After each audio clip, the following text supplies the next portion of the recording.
When she returned, however, she'd have the happiness of home and the joy of the people she loved.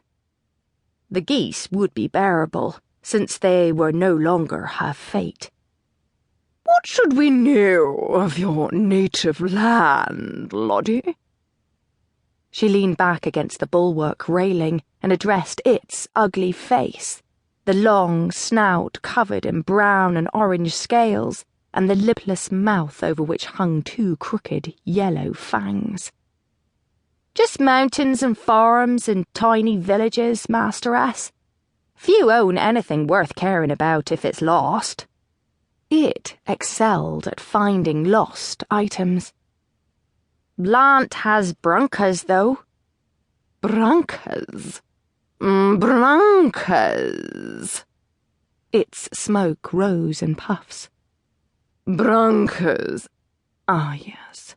Not human or fairy or elf, certainly not dragon or ogre, residing on the island of Lahnt and nowhere else, and not numerous even there.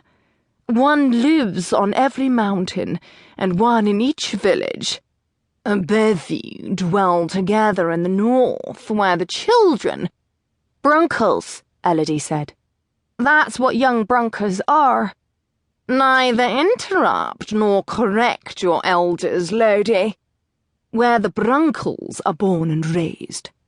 Bruncas are short creatures, even when full-grown, kindly, bodily willing to sacrifice their comfort for others, calm and rarely rattled, possessed of sharpened senses, sight, hearing, and smell."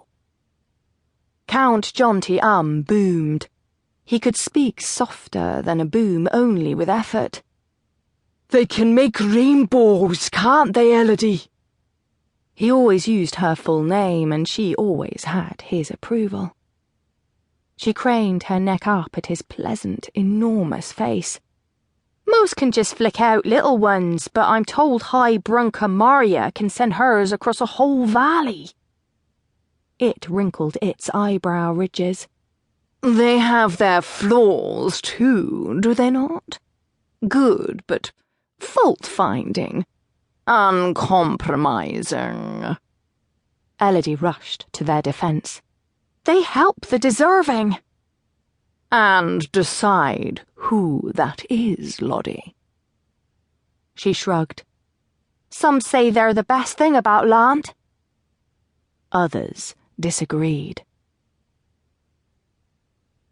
In the afternoon, the cog docked in the tiny harbour village of Z.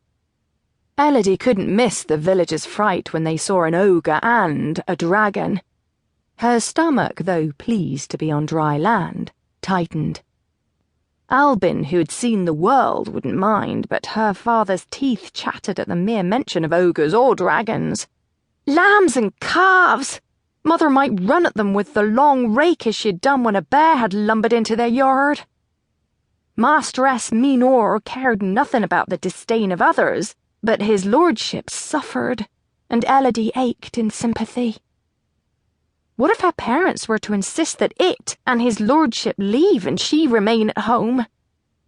The three stayed in Z, barely long enough to buy provisions for the journey and to load 2 ox carts, the first with his lordship's many trunks, and Masteress Meenore's hoard, mostly cases of books, although it couldn't read. Elodie's thin satchel went on top in a blink. The second cart held Masteress Meenore. It could fly great distances, but trudge only short stretches. His lordship walked next to the first cart, guiding the oxen. Nespa kept pace at his side. Elodie drove the second cart. Masteress Meenore rested its head next to her on the driver's bench and kept her warm. Of course they could have flown. Elodie's masteress had carried her on its back in the past, and, but for Nespa, his lordship could have shifted into a bird. There was no rush, however. The Count was travelling for pleasure. Mistress Meenore had come along for pay and curiosity. Both wanted to see the wonder.